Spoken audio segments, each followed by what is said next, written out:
അവിടെ നോക്കിയേ ഒട്ടകങ്ങളൊക്കെ നിരനിരയായിട്ട് റെഡി ആയിട്ട് നിൽപ്പുണ്ട് പല പല സവാരികൾക്കായിട്ട്. ऐसा नहीं है आपको पहले हम लोग क्या बताया इधर आने के लिए आप बताया 300 है.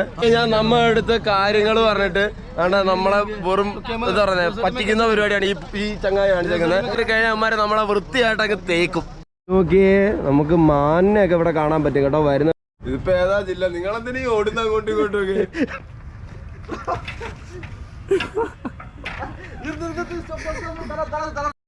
നമ്മുടെ ബോട്ടിന്റെ കപ്പിത്താൻ ബ്രൂ ആണ്ട് അവിടെ നൈസായിട്ട് നമ്മുടെ ബോട്ടിനെ ഇങ്ങനെ സഞ്ചരിപ്പിച്ചോണ്ടിരിക്കുകയാണ്. എവിടെ ചിന്തിക്കുന്നു അവിടെ ശൗചാലയം. അത് നോക്കി എന്റെ മോനെ, ഒരു രക്ഷയില്ലല്ലേ ആ ചേട്ടൻ. Good morning. അപ്പോൾ നമ്മുടെ രണ്ടാമത്തെ ദിവസമാണ് നമ്മുടെ അജ്മീറിലല്ലേ. നമ്മളിപ്പോ വന്നിട്ട് രണ്ടാമത്തെ ദിവസം. നമ്മളിപ്പോ അവിടെ 3 പേരും കൂടെ ഞങ്ങൾ പോകാൻ പോകുന്നത് എങ്ങോട്ടാണ് പോകുന്നത്? അനാസാഗർ ഡാം. അനാസാഗർ ഡാം. അപ്പം ഡാമും കണ്ട് നേരെ പുഷ്കറിന്റെ വീട്ടിൽ കയറണം. നമ്മുടെ പുഷ്കർ കാണാൻ പുഷ്കർ കാണാൻ പോകുന്നതാണ്. പുഷ്കർ ഇവിടുത്തെ ഒരു സ്ഥലമാണ് കേട്ടോ. മറന്നു പോകാതിരിക്കാൻ വേണ്ടി ഞങ്ങൾ 3-4 വട്ടം കണ്ടിട്ട് മറന്നു പോകുന്നുണ്ട്. പറയാനുള്ള എളുപ്പത്തിന് പുഷ്കറിനെ ഓർത്ത് വെച്ചേക്കുക. അപ്പം ഞങ്ങളെന്തായാലും നേരെ അങ്ങോട്ടേക്ക് പോവാണ്. നമ്മുടെ ടുക്ടുക്ക് വണ്ടിക്കകത്ത് അങ്ങോട്ടേക്ക് പോവാണ്. ഒരു അഡ്വഞ്ചറസ് ഡ്രൈവിംഗ് ആണ് ഇവിടെ നടന്നുകൊണ്ടിരിക്കുന്നത്. അതുകൊണ്ട് തന്നെ വീഡിയോ എടുത്തുകൊണ്ടിരുന്ന് കഴിഞ്ഞാൽ ഒന്നെങ്കിൽ ഞാൻ തറയപ്പോ അല്ലെങ്കിൽ ക്യാമറ തറയപ്പോ. അതുകൊണ്ട് നമുക്ക് അവിടെ ചെന്നിട്ട് കാണാം.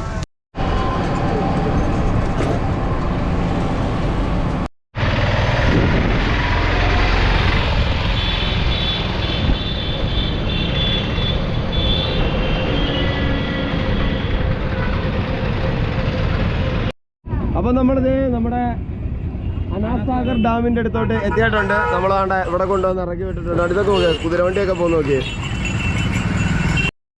അപ്പം നമ്മൾ അതിൻ്റെ ഫ്രണ്ട് ഗേറ്റിലേക്ക് എത്തിയിട്ടുണ്ട്. ഇനി ഇവിടത്തേക്ക് എന്തെങ്കിലും എൻട്രി ഫീസോ കാര്യങ്ങളോ ഉണ്ടോ ഒന്നും അറിയത്തില്ല. നമുക്ക് ചോദിച്ചു നോക്കാം. സെക്യൂരിറ്റി ചേട്ടന്മാരൊക്കെ അവിടെ നിൽപ്പുണ്ട്. അവിടെ ചേട്ടൻ അതിന് മുന്നിൽ തന്നെ പോകുന്നുണ്ട്. എന്താണോ എന്തോ നിഗമനം കറക്റ്റ് ആയിരുന്നല്ലേ. ടിക്കറ്റ് വേണം. ടിക്കറ്റ് എടുക്കാൻ പറഞ്ഞു വിട്ടിട്ടുണ്ട്. ഇവിടെ നിന്നാണ് ടിക്കറ്റ് എടുക്കേണ്ടത്. നമുക്ക് ടിക്കറ്റ് എടുക്കാം. ഇതിനകത്ത് എവിടെ ഒരാളിരിക്കുന്നത്? വേണ്ട 25 രൂപയാണ് നമുക്ക് ടിക്കറ്റിനായിട്ടുള്ളത്. അവിടെ എഴുതി വെച്ചപ്പോണ്ട്. വേണ്ട ഇതാണ് ടിക്കറ്റ്. ഓ വലിയ ടിക്കറ്റ് അല്ലേ? നമ്മുടെ 204 രൂപയുടെ ടിക്കറ്റ് പോലും ഇത്ര ഇല്ലായിരുന്നു. അപ്പോൾ നമ്മളത് ടിക്കറ്റൊക്കെ എടുത്തു. നമ്മളത് അകത്തോട്ട് കയറുമ്പോൾ ഇങ്ങനൊരു പോർഷനിലോട്ടാണ് നമ്മൾ ആദ്യം വരുന്നത്. ഇവിടുന്ന് കയറി നേരെ നടന്ന് അങ്ങ് ചെല്ലണം. അവിടെ ഒരു ബാരിക്കേഡ് ചെയ്ത് ഒരു സെറ്റപ്പൊക്കെ വെച്ചപ്പോൾ ഉണ്ട്. നമുക്ക് അവിടെ ചെന്നിട്ട് എന്താ സെറ്റപ്പ് എന്നൊക്കെ അവിടെ ചെന്നിട്ട് കണ്ടു നോക്കാം. അവിടെ കയറി പോകുന്ന വഴി എന്ന് പറഞ്ഞാൽ ഇങ്ങനെയാണ് കേട്ടോ. ഇവിടുന്ന് അവിടെ ചെല്ലുമ്പോൾ ഒരു ബാരിക്കേഷനൊക്കെ ഉണ്ട്. അവിടെ എന്താ പരിപാടി എന്നറിയത്തില്ല. നമുക്ക് അവിടെ ചെന്നിട്ട് വേണം അതെന്താന്ന് നോക്കാൻ. അവിടെ ചെല്ലുമ്പോൾ അത്യാവശ്യം നല്ല വ്യൂ പോയിന്റ് ആയിരിക്കുമെന്നാണ് ഞങ്ങളുടെ ഒരു നിഗമനം. അപ്പോൾ നമുക്ക് എന്തായാലും അങ്ങോട്ടേക്ക് പോവാം. ഇവിടെ എല്ലാവരും നമ്മുടെ പ്രാവിനെ ഒരുപാട് സ്നേഹിക്കുന്ന കൂട്ടത്തിലായിരുന്നു തോന്നുന്നു കേട്ടോ. കാര്യം ഇത് ഓക്കെ എവിടെ ചെന്നാലും പ്രാവുകൾക്ക് ധാന്യം കൊടുക്കുക, ആ ഒരു പരിപാടി ഞാനിവിടെ ഒരുപാട് കാണുന്നുണ്ട് കേട്ടോ. അതുകൊണ്ട് അതേപോലെ തന്നെ ഇവിടെയൊക്കെ എന്തൊക്കെയോ തറയോടുകൾ ഇടുന്ന പരിപാടികൾ കാര്യങ്ങളൊക്കെ നടക്കുന്നുണ്ട് കേട്ടോ. ഡെവലപ്പ് ചെയ്ത് കൊണ്ടുവരികയാണെന്നാണ് തോന്നുന്നത്. നല്ല കാര്യം. മെയിൻ്റെനൻസ് ഒക്കെ ചെയ്യുന്നത് അത്യാവശ്യം നല്ലൊരു പദ്ധതി തന്നെയാണ്. അങ്ങനെ നമ്മളിത് ഇവിടെ ആ ബാരിക്കേഷൻ്റെ അടുത്തെത്തുമ്പോൾ നമുക്ക് കാണാൻ പറ്റുന്ന ആ ഒരു മനോഹരമായ വ്യൂ ഞാൻ കാണിച്ചു തരാം. ഇത് നോക്കിയേ, നല്ല ഒരു നൈസ് വ്യൂ ആണ് നമുക്ക് ഇവിടുന്ന് നോക്കുമ്പോൾ കാണാൻ പറ്റുന്നത്. കണ്ടേ അവിടെ കുറേ എന്താ സംഭവം? ഇത് താറാവും അല്ല പ്രാവും അല്ല, ഇത് എന്തോ ഒരു വെള്ളത്തിൽ കളിക്കുന്ന എന്തോ ഒരു ജീവിയാണെന്നാണ്, ഒരു പക്ഷിയാണെന്നാണ് തോന്നുന്നത്. അതിനെയൊക്കെ നമുക്ക് അവിടെ കാണാൻ പറ്റും കേട്ടോ. ഇതാ ഇവിടെ കുറേ പേരൊക്കെ രാവിലെ തന്നെ ഒരുപാട് പേര് ഇവിടുത്തെ വ്യൂ കാണാനും ഒക്കെ ആയിട്ട് വന്നിട്ടുണ്ട് അല്ലേ. ശിവലി, ഈ ഒരു ഡാമിനെ പറ്റിയിട്ട് ഉള്ള ഒരു ഇതെന്തായിരുന്നു? ചെറിയൊരു കറപ്ഷൻ ഉണ്ട് അല്ലേ ശിവലി? ഇത് ലേക്കാണ് അല്ലേ? ഗൂഗിളേജ് പറയുന്നു ഇത് ലേക്കാണെന്ന്. പക്ഷെ നമ്മൾ പുറത്തൊക്കെ അന്വേഷിച്ചപ്പോൾ പറഞ്ഞത് അനാസാഗർ ഡാം എന്ന് പറഞ്ഞാണ് നമ്മളിവിടെ വന്നത്. ഗൂഗിളിൽ നോക്കിയിട്ടാകുമ്പോൾ നമുക്ക് മനസ്സിലാക്കാൻ പറ്റുന്നത് ഇത് അനാസാഗർ ലേക്ക് എന്ന് വെച്ചിട്ടാണ്. ഇത് ആക്ച്വലി 1135 1115 ആ ടൈമിലാണ് AD ആണ് കേട്ടോ. AD-യിലാണ് ഇത് നിർമ്മിച്ചത്. ആക്ച്വലി ഇതൊരു ആർട്ടിഫിഷ്യൽ ലേക്ക് ആയിരുന്നു. എന്നിട്ട് അതാണ് അല്ലേ. ഇതെല്ലാം ഞങ്ങൾക്ക് വിക്കിപീഡിയ നോക്കിയിട്ടുള്ള അറിവാ. ഇത് നോക്കിയാൽ ഒരു അടിപൊളി ഇതെന്ത് കൂട്ടത്തോടെ ഇവിടെ ഉണ്ട് കേട്ടോ. എല്ലാം ഭക്ഷണം ഇട്ട് കൊടുക്കുന്നുണ്ട് കേട്ടോ, ചുമ്മാ അല്ല. ഒരു പുള്ളി അവിടെ നിന്ന് ധാന്യം ഇട്ട് കൊടുക്കുന്നുണ്ട്. അതിൻ്റെയാണ് കേട്ടോ. നോക്കിയേ എന്ത് ഭംഗിയാന്ന് നോക്കി, എല്ലാം കൂടെ കൂട്ടത്തോടെ വന്ന് നിൽക്കുന്ന നോക്കിയേ. അത് നോക്കി എൻ്റെ മോനെ, ഒരു രക്ഷയില്ലല്ലേ. ആ ചേട്ടൻ വന്ന് ധാന്യം ഇട്ട് കൊടുത്തത് കഴിക്കാനായിട്ട് വന്നതാണ് കേട്ടോ എല്ലാവരും. നമ്മുടെ ഷിബില് പറഞ്ഞത് കടൽക്കാക്ക സെറ്റപ്പ് എന്തോ ആണെന്നാണ് പറഞ്ഞത്. പക്ഷെ കൊള്ളാം കേട്ടോ, ഇത് ഒരുപാട് വന്നു കേട്ടോ. ഇപ്പോൾ തീറ്റിട്ട് കൊടുത്തപ്പോഴത്തേക്ക് എല്ലാം ഇവിടെ നിരന്നു കേട്ടോ. ഇവിടെ ദൗലത്ത് ബാഗ് എന്ന് പറയുന്ന പൂന്തോട്ടം ആദ്യമായിട്ട് നിർമ്മിച്ചെന്ന് പറഞ്ഞു കഴിഞ്ഞാൽ നമ്മുടെ മുഗൾ ചക്രവർത്തി ആയിട്ടുള്ള ജഹാംഗീർ എന്ന് പറയുന്ന രാജാവായിരുന്നു. അതിനുശേഷം പിന്നീട് നമ്മുടെ ഷാജഹാനാണ് പിന്നെ ഇവിടെ 5 പവലിയൻസ് നിർമ്മിച്ചത്. അങ്ങനെയൊക്കെയാണ് ഇവിടെ ഹിസ്റ്ററി പറയപ്പെടുന്നത്.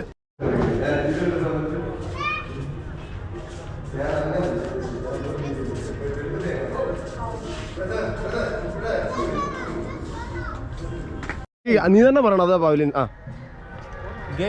ഇതാണെന്ന് തോന്നുന്നു പവലിയന്, ഇതായിരിക്കാം അവര് നിർമ്മിച്ചിട്ടുള്ളത് പറഞ്ഞത്. പക്ഷേ ഇല്ലേ, ഇത് നിർമ്മിച്ചിട്ട് ഇങ്ങനെ വരുന്ന ടൈമില് എനിക്കൊന്ന് ഇവിടേക്ക് തിരുമ്പോ പില്ലർ ഉണ്ടാക്കിയപ്പോ ആളങ്ങ് പോയിട്ടോ. ഇതാണ് പറഞ്ഞ ആള് കേട്ടോ, ആ മഹാൻ കേട്ടോ. ഇവനും ഭാവിയിൽ ഒരു വലിയൊരു ചക്രവർത്തി അല്ല ഒരു മഹാനായി മാറട്ടെ. കാണാതിരിക്കട്ടെ, അതുകൊണ്ട് മാസ്ക് ഇടുന്നു കേട്ടോ. അല്ല, നമ്മുടെ ഷിബില് പറഞ്ഞ മറ്റേ പകുതിക്ക് വെച്ച് നിർത്തിപ്പോന്ന് പറഞ്ഞ പില്ലർ ഇതാണ്. അവനെ കുറ്റം പറയാനും പറ്റത്തില്ല. സംഭവം കണ്ടിട്ടും അങ്ങനെയൊക്കെ തന്നെ തോന്നുന്നത്. എന്തത് ഇത് മാത്രം എന്തായിരിക്കും പണിയാഞ്ഞവര്. ബ്രോ, ദ്വീപ് നമുക്ക് കാണുന്ന ദ്വീപ്, അത് ദ്വീപല്ലേ? നമുക്ക് അങ്ങോട്ട് ബോട്ട് സർവീസ് ഉണ്ട് തോന്നുന്നു. നമുക്ക് പോയി നോക്കാം. ബോട്ടിൽ എത്ര റേറ്റ് നോക്കാം. അതെ, അഫോർഡബിൾ ആണെങ്കിൽ നമുക്ക് പോവാം. ഗൈസ് താണ്ടപ്പോൾ നമ്മൾ നമ്മുടെ ബോട്ടിൻ്റെ റേറ്റിംഗ് നോക്കുമ്പോൾ എന്ന് വെച്ചാൽ സ്പീഡ് ബോട്ടിന് വന്നിട്ട് 300 രൂപ 3 മിനിറ്റ്. അതേപോലെ തന്നെ മോട്ടോർ ബോട്ട് 120 രൂപ 15 തൊട്ട് 20 മിനിറ്റ്. അതേപോലെ തന്നെ മോട്ടോർ ബോട്ടിൻ്റെ മറ്റേ ഇതുണ്ടല്ലോ നമ്മുടെ ഇതുപോലത്തെ ഓണ്ട അവിടെ കാണിച്ചപ്പോൾ ഉണ്ട്. എനിക്ക് അതിൻ്റെ പേര് കൃത്യമായിട്ട് അറിഞ്ഞുകൂടാ. ആ സാധനത്തിന് 500 രൂപ 2 മിനിറ്റ്. അത് ശരി, എന്താ സംഭവം? അപ്പോൾ അതെ, നമ്മളിതാ ബോട്ടിങ്ങിന് വേണ്ടിയിട്ട് ഇറങ്ങി തറയിലോട്ട് ഇങ്ങനെ വരുന്ന സമയത്ത് നമുക്കിതാ എന്താ ഷിബിലി ഇത് തിലോപ്പിയ के बाद में वापस आता है आना जाना 120 छोड़ेगा जितनी देर इच्छा को फिर लाएगा. ओके 120. അടാ 120 രൂപ ഐലൻഡിൽ പോയിട്ട് തിരിച്ചു വരാൻ വേണ്ടിയിട്ട്. ഓക്കെ, പോയാലോ? എങ്ങനാ പോയാലോ? എനിക്കിപ്പോ ഇത് സൂക്ഷിച്ച് വെക്കണേന്ന്. അപ്പൊ നമ്മള് നമ്മുടെ ടിക്കറ്റ് കണ്ട ചേച്ചി അവിടെ നിന്ന് കയറി നമുക്ക് തന്നിട്ടുണ്ടല്ലടാ. എന്നിട്ട് പോയിട്ട് ഇത് സൂക്ഷിച്ച് വെച്ചോണം, കളഞ്ഞു കഴിഞ്ഞാൽ അവന്മാരവിടെ കയറ്റത്തില്ലെന്ന് പറഞ്ഞേ. അപ്പം ഗൈസ് നമ്മുടെ ബോട്ട് ഇങ്ങനെ കരക്കോട്ട് അടുത്ത് ഇവിടെ വന്ന് പറഞ്ഞാൽ കിടപ്പുകൊണ്ട് പറഞ്ഞാൽ കരക്കോട്ട് അടുത്തോണ്ടിരിക്കുന്നത്. നമുക്ക് എന്തായാലും കയറി ഇതിനകത്തോക്ക് കയറി ഇരിക്കാം. ആടുന്നുണ്ട് എന്തില്ല ബോട്ടില്ല? നീ ഫസ്റ്റ് ടൈം ആയിരിക്കും. ഞങ്ങളുടെ നാട്ടിലാടാ ബോട്ടില്ലാത്തത്. എടാ ഞങ്ങള് നിനക്ക് അറിയാത്തതുകൊണ്ടാ. എടാ നീ പറഞ്ഞ ബോട്ടിൽ കയറിട്ടുണ്ട്. എടാ കൊല്ലം എന്ന് പറഞ്ഞാൽ എന്താണെന്നാണ് നീ വിചാരിച്ചിരിക്കുന്നത്? അങ്ങേറ്റം പോയി വെള്ളപ്പൊക്കം വന്നപ്പോഴും ഞങ്ങളെ പിള്ളേരാണ് ഇറങ്ങിയത്, കടലിന്റെ മക്കള്. നമ്മള് കൊല്ലണ്ട. സ്റ്റാർട്ട് ചെയ്തിട്ടുണ്ട്. നമ്മളതേ നമ്മുടെ ദ്വീപിലോട്ട് പോകാനായിട്ട് പോവാണ്. നമ്മുടെ ബോട്ടിന്റെ കപ്പിത്താൻ ബ്രൂ താണ്ടെ അവിടെ നൈസായിട്ട് നമ്മുടെ ബോട്ടിനെ ഇങ്ങനെ സഞ്ചരിപ്പിച്ചോണ്ടിരിക്കുകയാണ്.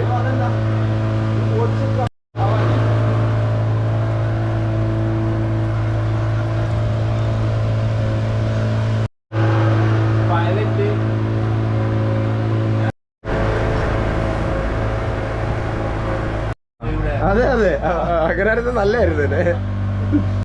നമ്മൾ ഐലൻഡിലേക്ക് നടന്നു പോകാനുള്ള എന്താ വഴിയാണ് ഇങ്ങനെ ഒരു തടിപ്പാലമാണ്.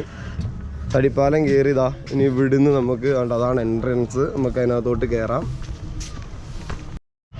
സംഭവം നമ്മൾ ഇങ്ങോട്ട് അകത്തോട്ട് വന്നപ്പോഴേ നമുക്ക് കാണാൻ പറ്റുന്നതെന്ന് പറഞ്ഞു കഴിഞ്ഞാൽ എന്താടാ ശിബിലി നമ്മളിവിടെ കാണുന്നത്? Children's park. അതെ, ഇത് കാണാനാണ് നമ്മൾ ഇത്രയും പൈസ ഇങ്ങോട്ട് കയറി വന്നത്. എന്തായാലും നമുക്ക് നമ്മുടെ പഴയ കുട്ടിക്കാലങ്ങളിലേക്കൊക്കെ ഒന്ന് സഞ്ചരിക്കാം അല്ലേ? അറിവിന്റെ നിറകുടമേ ഇങ്ങ് വരൂ, ഇതിനെ പറ്റിയിട്ടൊന്ന് പറഞ്ഞു കൊടുക്കൂ. ഇതെന്താണ് സംഭവം? ഇതിനെ കുറിച്ചിട്ട് പറയാന്നുണ്ടെങ്കിൽ ആക്ച്വലി ഇതൊരു ജീവനില്ലാത്ത സാധനമാണല്ലോ. ജീവനില്ലാത്ത എന്താണിത്? ഇതെന്തേലും പറയാ ഗോഡ്സില്ല അങ്ങനെ കണ്ട് പറയുന്നുണ്ട്. അതല്ലേ? പക്ഷെ ഇതിന് സംഭവം എന്താ വെച്ചിട്ടുണ്ടെങ്കിൽ ഇതിന് ജീവനൊന്നും ഇല്ല. പക്ഷെ ഇതൊരു ഒറിജിനാലിറ്റി കിട്ടാൻ വേണ്ടിയിട്ടാണ് ഈ കേജ് ആക്ച്വലി അവർ ചെയ്ത് വെച്ചിരിക്കുന്നത്. കുട്ടികളല്ലേ വരുന്നത് അധികം, അപ്പൊ അവർക്കൊരു ഒറിജിനാലിറ്റി തോന്നിക്കാൻ വേണ്ടിയിട്ടാണ് ഈ കേജ് ഇവിടെ ചെയ്തിരിക്കുന്നത്. പിന്നെ കാലപ്പഴക്കം കാരണം തോന്നുന്നു. അതെന്നുവെച്ചാൽ അതിൽ മുന്നേ പവർ എല്ലാം കൊടുക്കുന്നുണ്ടായിരുന്നു തോന്നുന്നു. അതായത് കുറെ ഇത് കാണുന്നുണ്ട് വയസ്സൊക്കെ. അത് ചത്തുപോയി ഗൈസ്, ചത്തുപോയി. അതുകൊണ്ട് ഇല്ല, ഇവിടെ പുറത്ത് ടോയ്ലറ്റ് കിട്ടൂല. അതായത് നമുക്ക് നോർമലി ടോയ്ലറ്റ് കിട്ടണമെങ്കിൽ ക്ലീൻ ആൻഡ് ഹൈജീനിക് ആയിട്ടുള്ള ടോയ്ലറ്റ് ആയിരിക്കുമല്ലോ പുറത്ത് അധികം ഉണ്ടാവുക. അതെ തീർച്ചയായിട്ടും. വെളിയിൽ അധികം ഉണ്ടാവുക അൺഹൈജീനിക് ആയിട്ടുള്ള. അപ്പൊ നമുക്ക് ഇതിലൊരു ഉപകാരമില്ല. അപ്പൊ ഇതിൻ്റെ ഉള്ളിൽ കയറിയിട്ട് നമുക്ക് എനിക്ക് തോന്നിയ ഒരേ ഒരു ഉപകാരമില്ല. ഇപ്പൊ ഈ 120 കൊടുത്തില്ലേ, നമുക്ക് അവിടുത്തെ ടോയ്ലറ്റ് യൂസ് ചെയ്തിടാൻ പറ്റും. അത് നല്ലൊരു ഏർപ്പാട്. മുതലാക്കിട്ട് വരാം. അതെ 3 പേരും എത്ര എങ്ങനെയുണ്ടാവും? പൊളിക്കില്ലേ? വാ. അപ്പോൾ നമ്മുടെ സിവില് പറഞ്ഞതുപോലെ നമുക്ക് പോയി ഇവിടുത്തെ ടോയ്ലറ്റ് എങ്ങനെയാണെന്ന് നോക്കിയിട്ട് വരാം. 120 രൂപയ്ക്ക് ആ ടോയ്ലറ്റ് എങ്കിലും മുതലാകുമോ എന്നുള്ളത് നമുക്ക് കണ്ടറിയാം.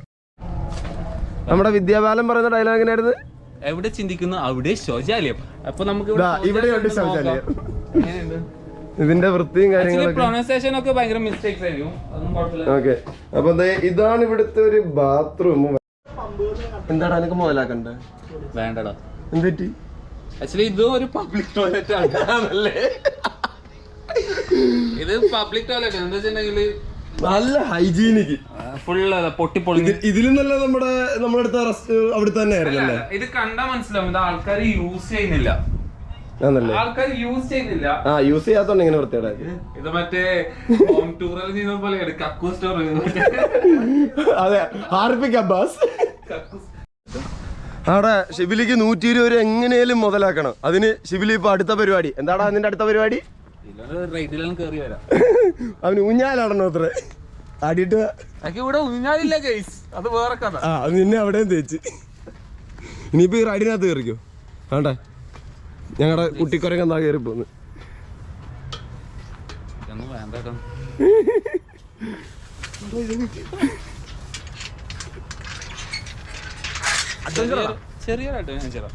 അതല്ലേ നീ വാ എന്നിട്ട് ഞാൻ ട്രൈ ചെയ്യാം. പിന്നെന്നുണ്ടേ ഞാന് നിങ്ങളെ സംബന്ധിച്ച് നോക്കുമ്പോ വെയിറ്റ് കുറവാണ്. ഇത് വെയിറ്റ് കുഴപ്പമില്ല, കാരണം ഇരുമ്പോട് ചങ്ങലുണ്ട്. ചങ്ങല തുരുമ്പ് പിടിച്ചതാ. നോക്കാം. പക്ഷെ എന്നാലും ശിബിലി നിന്നെക്കാളിലും ഗതികെട്ടോ വേറെ കാണത്തില്ലടാ.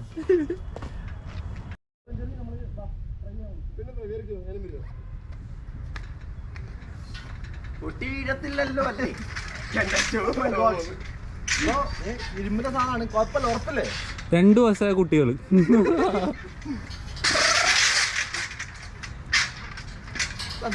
കൊടുത്തല്ലേ മുതലാക്കണ്ടേ?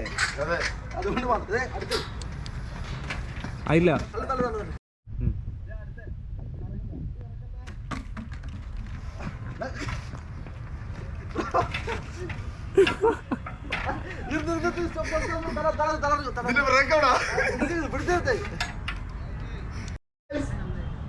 അയ്യോ എന്റെ അംഗങ്ങൾക്കൊന്നും ഭംഗം വരാതെ കാത്തോണ്ട് നിങ്ങൾ ആട്ടിക്കോ. എങ്ങനെയുള്ള ആട്ടുകളിലൊന്നും ഞാൻ വഴങ്ങൂല, ഉറപ്പാണ്.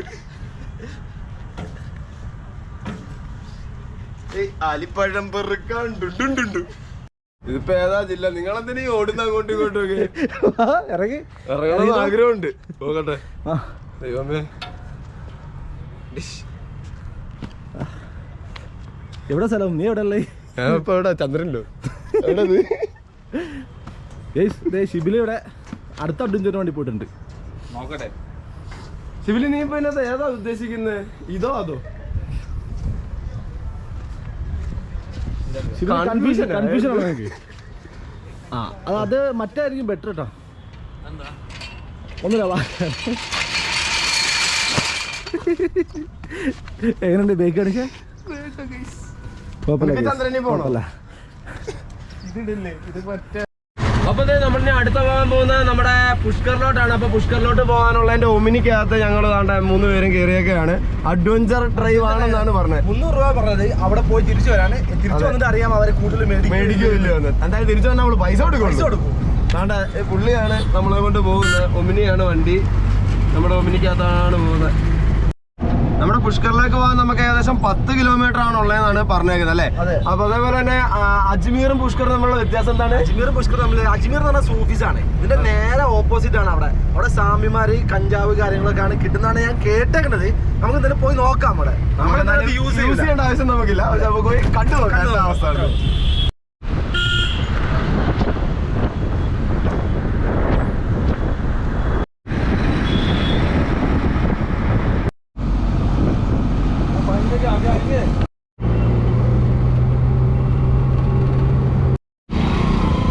മഹാറാണ പ്രതാപ് മഹാറാണ പ്രതാപ് എന്ന് പറയുന്ന ആളുടെ ഏതോ സ്റ്റാച്ചു ആണ് കേട്ടോ ആ കുതിരയുടെ പുറത്തിരിക്കുന്നത്. ചിത്തോഡ്ഗഡ് രാജ. ഓക്കെ ഓക്കെ, അപ്പം ചിത്തോഡ്ഗഡ് രാജാവാണ് അത്. ഓക്കെ, രണ്ട് സൈഡും നോക്കിയേ, മലയെ വെട്ടിക്കീറി അതിന്റെ നടുക്കൂടെ റോഡ് പണിഞ്ഞേക്കുക കേട്ടോ. ഫുള്ളൊരു ഹെയർ പിൻ രീതിയിലുള്ള വളവുകളും കാര്യങ്ങളും ഒക്കെയാണ് നമ്മൾ ഈ പോകുന്ന വഴിക്ക് മൊത്തം കാണാൻ പറ്റുന്നത്. നോക്കിയേ, पुष्कर पूरा डेजर्ट है जहाँ पे कैमल राइडिंग होती है, बड़े बड़े टायर वाली जीप राइडिंग होती है जिसको 4x4 थार गाड़ी बोलते हैं. अच्छा, वो भी वहाँ पे घूमने के लिए ओके. फॉरेनर जो शूटिंग हुआ था बजरंगी भाईजान, डेजर्ट के अंदर रोज गार्डन, ये पूरा पॉइंट है घूमने के लिए. अच्छा, ओके ओके. പുള്ളി പറയുന്നതെന്ന് പറഞ്ഞു കഴിഞ്ഞാൽ നമ്മുടെ പുഷ്കർ എന്ന് പറയുന്നത് മൊത്തം ഡെസേർട്ടാണ്. അങ്ങനെ അതേപോലെ തന്നെ ക്യാമൽ റൈഡിങ് കാര്യങ്ങൾ അല്ലേ, ഷൂട്ടിംഗ് സ്പോട്ട്.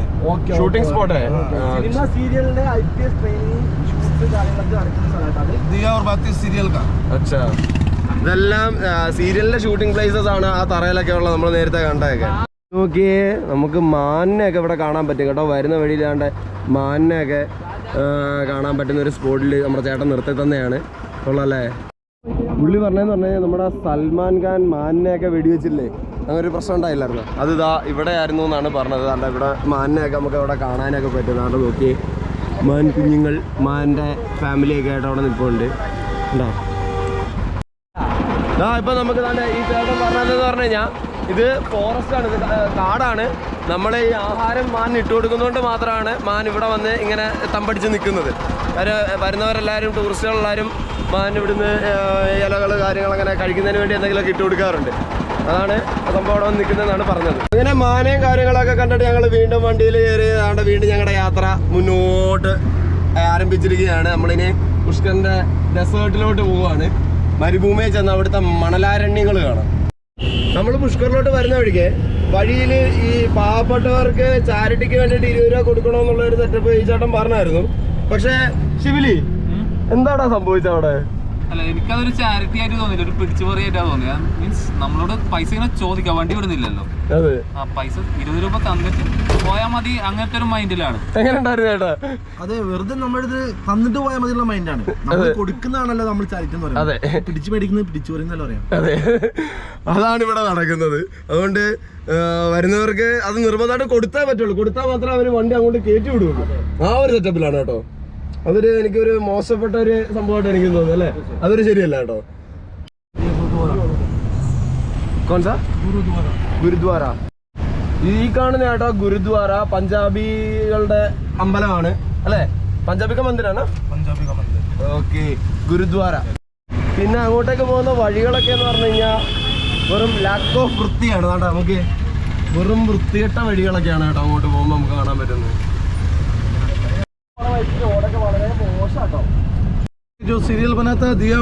ഓക്കെ, ഇതാണ് കേട്ടോ പുഷ്കർ ലേക്ക് ആണ് കേട്ടോ നമ്മൾ ഈ കാണുന്ന, ഈ സൈഡിൽ കാണുന്നത്. അപ്പം നമ്മളിതേ നമ്മുടെ പുഷ്കറിലേക്ക് എത്തിയിരിക്കുകയാണ്. പുഷ്കറിലേക്ക് വന്നു നമ്മൾ. ഇവിടെ നിന്ന് ഇനി ഒട്ടകത്തിൻ്റെ പുറത്തൊക്കെ സവാരിയൊക്കെ ചെയ്യുന്നതിന് 2000 മുതൽ 10,000 വരെയുള്ള സവാരി കാര്യങ്ങളൊക്കെ ഇവിടെ ഉണ്ട് എന്നാണ് പറഞ്ഞത്. നിലവിലുള്ള സാഹചര്യത്തിൽ നമ്മളിപ്പോൾ നടന്ന് പോയി നോക്കിയിട്ട് പിന്നെന്താ ചെയ്യാമെന്നാണ് നമ്മൾ വിചാരിച്ചിരിക്കുന്നത്. അതുകൊണ്ട് ഇവിടെ നമ്മൾ വന്ന് നിൽക്കുമ്പോൾ തന്നെ നമുക്ക് കാണാൻ പറ്റും. അതുകൊണ്ട് നോക്കി ഒട്ടകങ്ങളൊക്കെ നിരനിരയായിട്ട് റെഡി ആയിട്ട് നിൽപ്പുണ്ട് പല പല സവാരികൾക്കായിട്ട്. ഇതിലിവിടെ ഒട്ടകത്തിൻ്റെ പുറത്ത് ഇങ്ങനെ ഒരു എന്താ പറയുന്നത്, ഇങ്ങനൊരു കൂട് പോലെ കെട്ടിയിട്ട് എന്ന് വെച്ച് കഴിഞ്ഞാൽ ഒരു ടെൻറ്റ് പോലെ കെട്ടിയിട്ട് അതിനകത്ത് ഇരുന്ന് പോകുന്ന യാത്ര സൗകര്യമുണ്ട്. അതേപോലെ തന്നെ ഒട്ടകത്തിൻ്റെ പുറത്ത് സിംഗിൾ സവാരി ഉണ്ട്. അതേപോലെ തന്നെ ഒരു ഒട്ടകത്തിൻ്റെ പുറത്ത് 2 പേരൊക്കെ ഇരുന്ന് പോകുന്ന പരിപാടി, അങ്ങനെയുള്ള പരിപാടികളെല്ലാം ഉണ്ട്. അതിനെല്ലാം പ്രത്യേകം ചാർജുകളാണ്. എങ്ങനെയൊക്കെയാണെന്നുള്ളത് ഞാൻ പ്രത്യേകം പറഞ്ഞുതരാം. 2000 മുതൽ 10,000 വരെയുള്ള ചാർജുകളിലാണ് കാര്യങ്ങളുള്ളതെന്നാണ് പറഞ്ഞേക്കുന്നത്. ഇവിടെ വന്നിട്ട് ഇത് നോക്കിയിട്ട് ഈ ചർമ്മം നോക്കിയിട്ട് ഇവരതാണ് ഈ ക്യാമലും ജീപ്പും കാര്യങ്ങളൊക്കെ ഇവരിൽ നിന്ന് ഇതെടുത്തിട്ടായിട്ട് പോകാൻ വേണ്ടിയിട്ട്. പക്ഷെ ഇവർക്ക് ഇവിടെ പേ ചെയ്തിട്ടായിട്ട് നമ്മൾ ക്യാമലോ എന്താ ജീപ്പോ എന്ന് വേണമെന്ന് നമ്മൾ എടുക്കാം. അങ്ങനെയാണ് അതിന്റെ സെറ്റപ്പ് അല്ലേ? ഞങ്ങൾ അകത്ത് കയറി റേറ്റും കാര്യങ്ങളൊക്കെ തിരക്കി അങ്ങനെ വേണം പറയാം. ഫുള്ള് 3G എന്ന് വെച്ച് കഴിഞ്ഞാൽ ക്യാമലിൻ്റെ പുറത്തുള്ള സിംഗിൾ സവാരിക്ക് 2000 രൂപ. ഈ നമ്മൾ പറഞ്ഞ കൂടാരം പോലുള്ള പരിപാടി ഇല്ലേ, ക്യാമലിന് പുറത്ത് വെച്ച് കെട്ടിയേക്കുന്നത്, ആ കൂടാരം പോലുള്ള പരിപാടിക്കകത്ത് പോകുന്നതിന് 3000 രൂപ. പിന്നെ അല്ലാതെ ജീപ്പിനകത്ത് ഡ്രിഫ്റ്റിങ്ങും കാര്യങ്ങളൊക്കെ ആയിട്ടുള്ള പരിപാടിയുണ്ട്, അതിന് പോവുകയാണെന്നുണ്ടെങ്കിൽ ജീപ്പ് എടുക്കണം 7000 രൂപ. സിമ്പിൾ ഫിക്സഡ് റേറ്റ് ആണ്, നോ ബാർബറിങ്. അപ്പൊ അതേ നമ്മളിത് അകത്തേക്ക് കയറാനായിട്ട് നമ്മൾ അങ്ങോട്ട് ചെന്നതാണ്. എന്താ അവിടെ സംഭവിച്ചേ?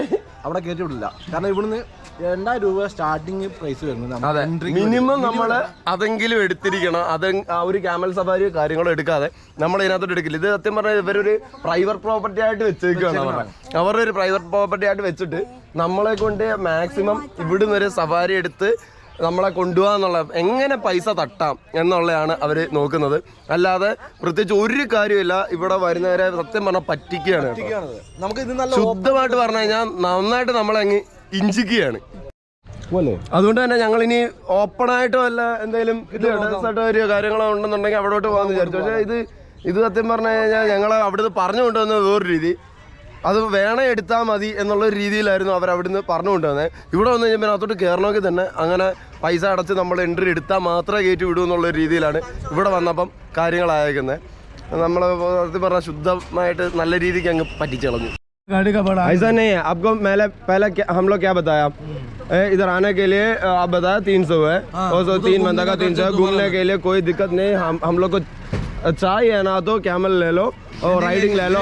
ऐसे कुछ नहीं है. ऐसा ना बताया. സത്യം പറഞ്ഞു കഴിഞ്ഞാൽ നമ്മുടെ അടുത്ത് കാര്യങ്ങൾ പറഞ്ഞിട്ട് നമ്മളെ വെറും എന്താ പറയുന്നത് പറ്റിക്കുന്ന പരിപാടിയാണ് ഈ ചങ്ങായി കാണിച്ചേക്കുന്നത്. ഇവിടൊക്കെ വരുന്നവർ ശ്രദ്ധിക്കുക, ഇങ്ങനെയുള്ളവന്മാരുടെ അടുത്തൊക്കെ ചെന്ന് കയറി കഴിഞ്ഞാൽ അവന്മാരെ നമ്മളെ വൃത്തിയായിട്ടൊക്കെ തേക്കും. സത്യം പറഞ്ഞോണ്ടല്ലോ കേട്ടാ, ഞങ്ങളടുപ്പ് തിരിച്ചു പോവാ. വെറും വൃത്തിയായിട്ട പരിപാടി. ചുമ്മാ അവിടെ കൊണ്ടുവന്നിട്ട് പറ്റിക്കാണ്, പിടിച്ചു പറയുന്നൊക്കെ പറയാം. എന്ത് അവിടുന്ന് 300 രൂപ ഇവിടെ വന്ന ഒരു പ്രശ്നമില്ല, ഒരു പൈസ ഇല്ലെന്ന് പറഞ്ഞു. 2000 രൂപ എന്ത് കുറച്ച് കണ്ടിട്ടുണ്ട്. ഇതേപോലെ ക്യാമൽസ് വണ്ടി കയറ്റി റൈഡ് പോകണം. ഈ റൈഡിനാണ് ഇവർ 3000 രൂപ പറഞ്ഞത് 15 മിനിറ്റിന്. എന്തായാലും ഇത് ഞങ്ങൾ കണ്ണുകൊണ്ട് കണ്ടിട്ട് ഞങ്ങൾ പോകുന്നുണ്ട്. നമ്മുടെ കോഴിക്കോട് കിട്ടും. ഷിബിലെ കോഴിക്കോട് ബീച്ചിലുണ്ട് 100 രൂപ എടുത്തു കഴിഞ്ഞാൽ 2 കിലോമീറ്ററോ 1 കിലോമീറ്റർ എങ്ങാണ്ട് ക്യാമൽ നടത്തിക്കൊണ്ട്. അതെ, ഇതൊരു ആളെ വിളിച്ച് മടിയാക്കുന്ന പരിപാടി. അല്ല, ഇത് മൊത്തം ഇവർക്ക് എന്താ വെച്ചാൽ കമ്മീഷനാണ്. മൊത്തം കമ്മീഷനാണ്. ഇവന്മാരെല്ലാം കള്ളന്മാരാ. 300 രൂപയ്ക്ക് നമ്മളോട് കൊണ്ടുവന്നിട്ടുണ്ടെങ്കിൽ നമ്മളവിടെ 10000 രൂപയുടെ ഒരു ആൾക്ക് 10000 രൂപയുടെ എൻട്രി ഫീ എടുത്തു കഴിഞ്ഞാൽ 5000 രൂപ പുള്ളി കമ്മീഷനാണ്. അതെ, ഈ കൊണ്ടുവന്നവന്മാർ അതാണ് ഇവന്മാരുടെ മൊത്തം പരിപാടി. ഇവിടൊക്കെ വരുന്നവര് ദൈവത്തെ ഒരു നിങ്ങളുള്ള ചതിക്കുഴികളിൽ പോയി ചാടാതിരിക്കും. ഞാൻ ചോദിച്ചില്ലേ ഇപ്പൊ നമ്മൾ ഇത്ര ദൂരം വന്നു, 300 രൂപന്റെ ഓട്ടം ഒന്നല്ല, ഇപ്പൊ കൊറേ കൂടുതൽ ഓടി. ഞാൻ കേറുമ്പോ പറഞ്ഞിട്ടുണ്ട്. പക്ഷെ ഇവര് ഈ 300 രൂപന്റെ ഓട്ടം ഓടി എന്താ വെച്ചെങ്കിൽ ഇവര് ഇവിടെ പറഞ്ഞെങ്കിൽ ഇതിൽ നിന്ന് കിട്ടും പൈസ. അപ്പൊ ഇവർക്ക് അതാണ് ഇവന്മാരുടെ ഇൻകം എന്ന് പറയുന്നത്. ഞാൻ പുള്ളി ചോദിച്ചില്ലേ, നിങ്ങൾക്ക് ഈ 300 രൂപയ്ക്ക് ഞങ്ങളെ കൊണ്ടുപോയിട്ട് എന്ത് കാര്യമുള്ളത്, ഇത്ര കിലോമീറ്റർ. അപ്പൊ പുള്ളി പറഞ്ഞാൽ ഞങ്ങൾ ഇവിടുന്ന് ലോക്കൽ ട്രിപ്പ് എടുക്കും, അതെടുക്കും പറഞ്ഞിട്ട് നമുക്കിട്ട് ആക്കിയത്. പക്ഷെ ഇപ്പൊ അവനാണല്ലോ ആയത്. അതാണ് സംഭവം. അതേപോലെ തന്നെ നിങ്ങൾ വേറൊരു കാര്യം ശ്രദ്ധിച്ചോ, നമ്മൾ ആദ്യം വന്നപ്പം അയാള് പറഞ്ഞത് 7000 രൂപയാണ് വണ്ടിക്കകത്തുള്ള ട്രാവലിന് പറഞ്ഞത്. പിന്നെ എത്ര രൂപ പറഞ്ഞ 2000 രൂപ. അപ്പം ഇവന്മാര് നമ്മളെ എത്രത്തോളം ഇതാക്കണമെന്ന് നോക്കാം. നമ്മള് തിരിച്ചു പോകാന്നുള്ള ഇത് വന്നപ്പം അവന്മാര് ജീപ്പ് എടുത്ത് പോകണ 2000 രൂപയ്ക്ക് കൊണ്ടുപോകാന്നുള്ള ലെവലായി. 2000 രൂപ പറഞ്ഞ സാധനം 1000 രൂപയ്ക്കായി. അപ്പൊ 1000 രൂപ പറഞ്ഞ സാധനം 500 രൂപയ്ക്ക് ആവും. 500 രൂപയ്ക്കകത്തും വരും. ഇതാണ് ഇവിടെ നടക്കുന്നത്. സത്യം പറഞ്ഞാൽ ഇങ്ങനൊക്കെ വന്ന് നിങ്ങൾ ആരും ഇതായി പോകാതിരിക്കുക, നിങ്ങളെ പറ്റിക്കപ്പെടാതിരിക്കുക. എനിക്ക് അത്ര പറയാനുള്ളൂ. ഞങ്ങളോ പെട്ടു അല്ലേ, നിങ്ങളും പെടാതിരിക്കുക. അതെ. അപ്പൊ നമ്മളിത് തിരിച്ച് നമ്മുടെ അജ്മീറിന്റെ അടുത്തേക്ക് എത്താറായിട്ടുണ്ട്. ഇനി പുള്ളിക്കാരനെ സെറ്റിൽ ചെയ്യണം പൈസ ഒക്കെ എടുത്തിട്ട്. ഏറ്റവും അവസാനം നമ്മളെന്തായാലും 3G ആയിപ്പോയി, പറഞ്ഞിട്ട് കാര്യമില്ല, നമ്മുടെ അവസ്ഥ അതായിപ്പോയി. എന്തായാലും ഇനി ഇവിടുന്ന് ഇനി അടുത്ത സ്ഥലത്തേക്ക് പോകാനുള്ളതിന്റെ കാര്യങ്ങളൊക്കെ തീരുമാനിക്കണം അല്ലേ ശിവലി? എന്തായാലും നമുക്ക് ഇന്നത്തെ വീഡിയോ ഇവിടെ വെച്ചിട്ട് അവസാനിപ്പിക്കാം. പുതിയൊരു വീഡിയോ ആയിട്ട് കാണുന്നവരേക്കും ബൈ.